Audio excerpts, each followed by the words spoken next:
Hello, this is BlueTanner1998, and today I'm going to be giving you a creepypasta read. The story is Rugrats Chuckie's Mom. Now, I saw this on an archived version of the Creepypasta wiki, as it had been moved to fandom. I wanted to save my voice for this video. In this case, I'm going to let my text-to-speech voice read the story. Alright, Brian, it's on to you now, mate. Remember Rugrats, that show on Nickelodeon? What you probably don't know is that the creator of the show, Gabor Chupo, originally planned a late-night version of Rugrats called Rugrascals, to be played at night, with more adult humor. Because every major channel thought the pilot was too disturbing, they refused to air the show, and as a result no one has really heard about it. However, one station in Wellington, New Zealand mistakenly played it in the morning, thinking it was a regular Rugrats episode. The pilot and only episode of the show that was seen was called Chuckie's Mum. The intro played like normal, but at the end when Tommy shoots the milk at the screen, the sound effect is much louder, and the milk simply stays there for about 10 seconds, then the name of the episode appears. The episode played out like normal, with the babies playing in the playpen. They are all talking about their mums, when Chuckie has a flashback. It had Chuckie in hospital standing next to his mother in bed, who was dying from an unknown illness. She was singing, "You are my sunshine, my only sunshine," to Chuckie in a very weak voice, as if she was about to die, but when she sang the second verse, the song started playing in reverse. A shot of Chuckie appeared with him looking at a chicken whose head had just been cut off to show the audience the severity of the situation. It suddenly changed back to his mother petting Chuckie's hair. The scene zooms in slowly to her hand as it slowly drops down to the bedside. Chuckie starts whimpering quietly as his mother says with an almost silent voice, "Don't worry, Chuckie, it's time for me to move on." A flurry of random live-action clips were shown, said to represent death. One showing the decapitated chicken from earlier, running around, blood gushing from its neck. Another was a man being mutilated.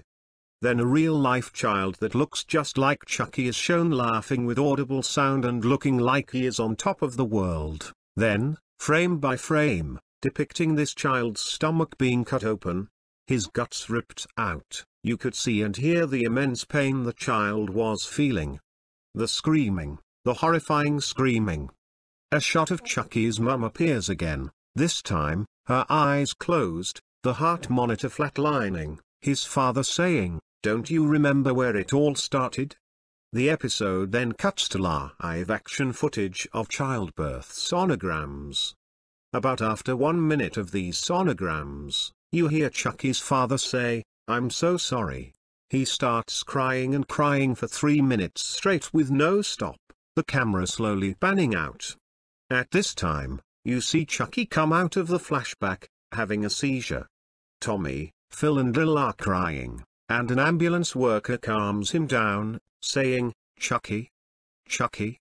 Can you hear me?" in a stern voice. Eventually, after coughing up blood and vomiting, Chuckie comes to his senses. We then see a point-of-view shot of Chuckie, seeing Tommy, Phil, Lil and the ambulance worker. His face has a confused look on it and he asks Tommy what happened. Tommy starts talking in his mother's weak voice and Chuckie starts going in a seizure. The screen cuts to black. Next you see the ambulance worker talking to Chuckie's dad. The man tells him Chuckie has the same illness as his mother did and has roughly 1 year to live. You see the flashback comeback of Chuckie's dad crying and crying as the screen fades to black again. After this, the regular credits played.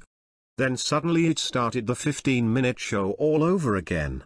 Surprisingly, although the episode was watched by many children, only one adult who was watching, me, has spoken about it until now. It was unfortunate to find out that children's suicide rates went through the roof in New Zealand that year. Thank you, Brian. Now,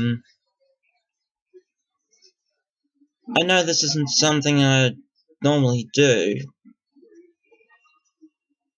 but it's okay to try doing new things every once in a while. This might not have been perfect, but well, hey, whatever. At least you haven't got this all up in your face or anything. I've literally read a lot of creepypasta, listened to it on YouTube,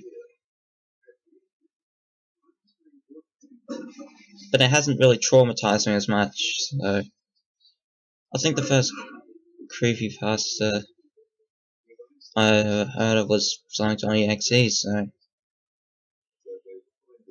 I even played the game, as you could see on the Bluetooth 1998 gaming series I've done in the past years.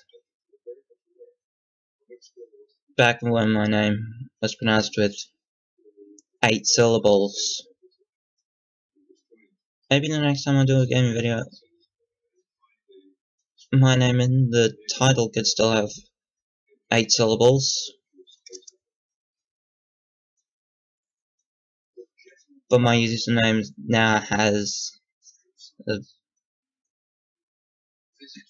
7 syllables, just to let you know, in case you're not aware of how my name is pronounced when I did my We Bare Bears Tomodachi Live Christmas song compilation video. Alright everybody, I've got some busy weeks ahead of me next month here in New Zealand, where I am at the moment, so thanks for watching. I hope I didn't traumatize you, and I hope to be in touch with you as soon as possible. So until next time, goodbye.